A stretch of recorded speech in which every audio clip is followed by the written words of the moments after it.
Nous n'avions plus d'électricité ni d'eau.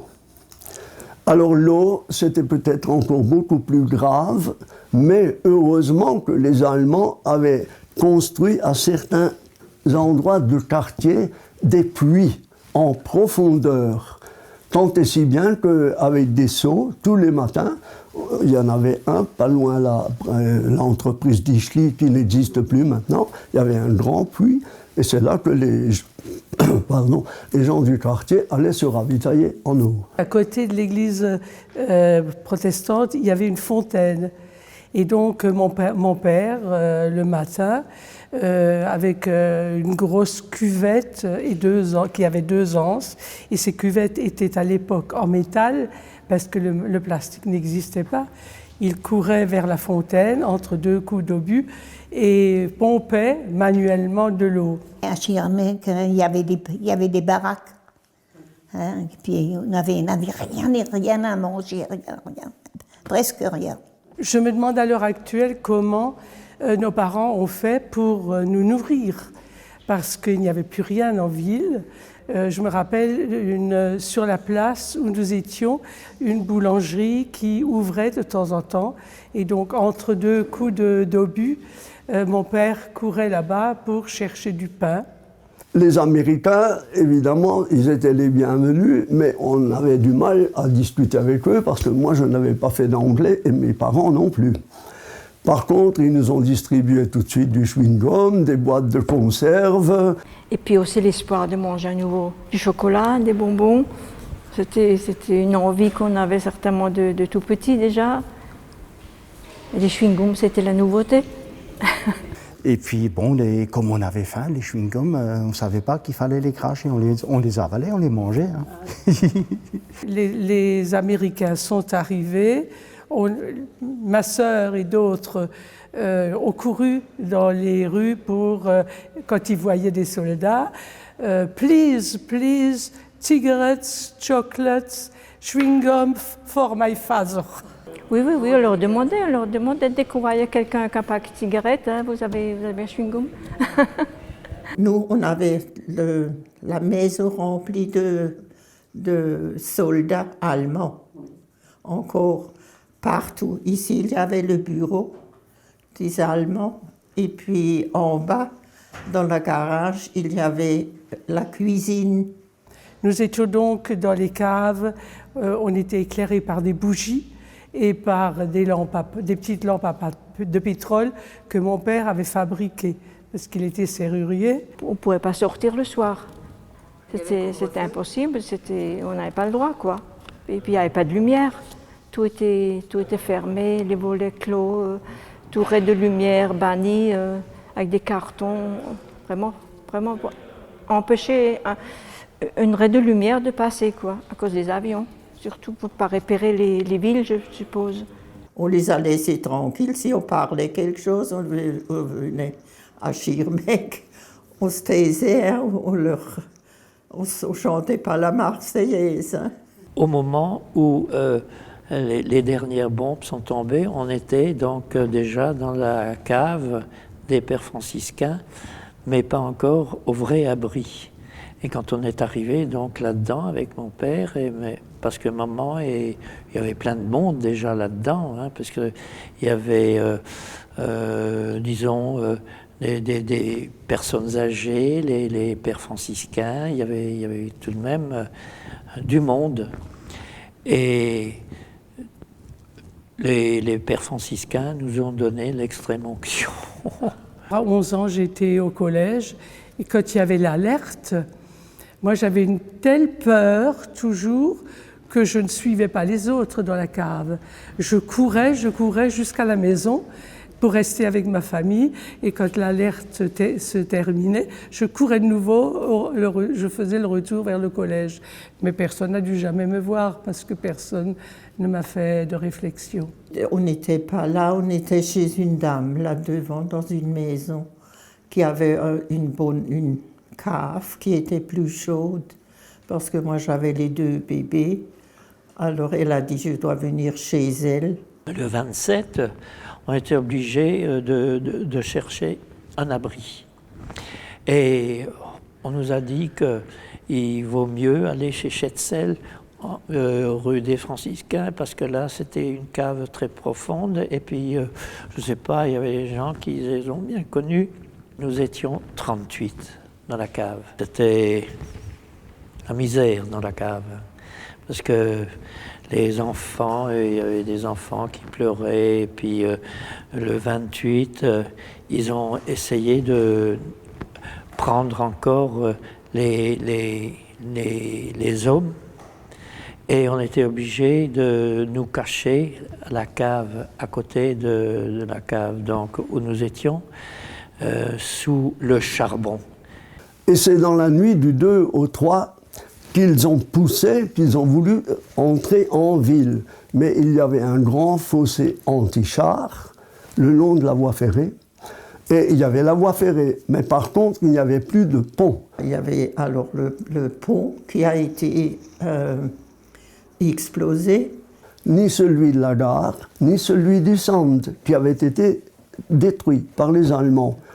Alors, qu'ont-ils fait? Ils ont carrément arraché les rails de la voie ferrée, etc. Et avec des chars, ils ont traversé le fossé, etc. Et ils sont entrés dans les quartiers ici.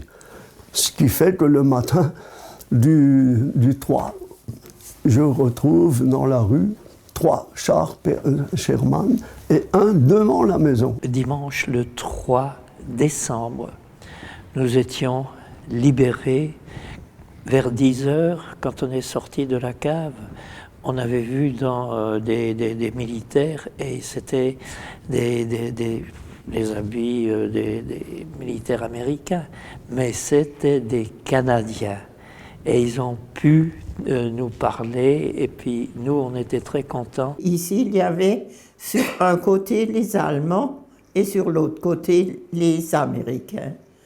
Ce côté était déjà, la ville était déjà libérée. Enfin, il y avait les Américains là, et ici, il y avait encore les Allemands. La route a séparé. Et les premiers qui sont arrivés, ça, je me souviens, il y avait un char qui est venu, et près de la Pommeraye, comme il y a des souterrains qui allaient comme c'était un cloître, hein, on était relié jusqu'à la Sainte-Foy, et il s'est enfoncé. En fait, c'est un militaire qui est tombé dans la cave, à mes pieds. Et donc, par la suite, j'ai su que c'était un Américain. Il s'est relevé, et puis il a regardé. Et ce que j'ai remarqué, c'était les yeux blancs et les dents blanches. En fait, c'était le premier noir que j'ai jamais vu de ma vie. D'accord. Ça vous a impressionné? Oh, terrible. C'est un souvenir qui me reste. C'est qu'ils sont venus d'une autre, pratiquement d'une autre planète, hein, pour nous sauver. Mais je vois encore qu'il avait peur, Et puis regardez, il ne savait pas où il était tombé. Il avait peur, effectivement. En fait, ils étaient dans la maison à côté déjà, les Américains. Et puis ici, il y avait encore les Allemands. Et puis après, quand ils sont venus avec des fusils et c'était pas des types de bien choses comme ça. Alors les Américains sont arrivés, vers 8h30, ça frappait à notre porte. Mon père a ouvert, il y avait 3 Américains qui étaient là, qui lui ont mis une carabine sur le ventre, en disant « Est-ce qu'il y a des Allemands chez vous ?» Alors mon père a dit « Il n'y a pas d'Allemands chez nous. Ah, on veut contrôler la cave. » Alors ils ont emmené à la cave, ils ont vu qu'il n'y avait pas d'Allemands. Mon père a fait signe à ma mère de ramener la bouteille de schnapps. Il faisait froid ce matin-là, il faisait du -2, -3 et plus. Les pauvres diables, ils avaient certainement froid. Et quand ils ont vu la bouteille de schnapps, il leur a rempli pratiquement un verre. Ils l'ont avalé d'un seul trait. Et puis ils sont devenus un petit peu plus sociables. Ah, d'accord. À ce moment-là, ils ont demandé où était la gare. Et sans prendre de précautions, ils m'ont dit « Toi, tu viens avec nous pour nous montrer la gare ». Quand on est arrivé, on s'est fait allumer par une mitrailleuse, puis ils m'ont demandé de me planquer, et en me planquant, j'ai heurté un fil et je me suis ouvert la lèvre. Alors ils ont quand même pris pitié de moi un petit peu, ils m'ont dit « Bon, ben ça va, on te remercie », et ils m'ont renvoyé, quoi. Chez nous, nous avions donc subitement 12 Américains dans cette maison. Ils étaient tous en haut, dans toutes les pièces. Ils occupaient même une partie ici, et nous, on s'était réfugiés dans le sous-sol, en particulier dans la buanderie, où nous avions installé des lits, et on couchait parce qu'on avait le chauffage. Il faisait bon. Alors, ils ont occupé notre maison, et ça, je me souviens très bien, comme on avait des uniformes allemandes, ils sont jetés là-dessus, puisque les Alsaciens, enfin ceux qui étaient là, ne voulaient pas sortir avec leur uniforme ou képi allemand pour faire des photos. Alors, on avait tout ça, on les habillait sur place. La maison, le studio qui était assez grand avec des jeeps, et c'était un lieu de dépannage radio à la Libération. Le 5 décembre, moi je suis parti avec la bicyclette à Triembach pour voir ce qui s'est passé chez mon frère.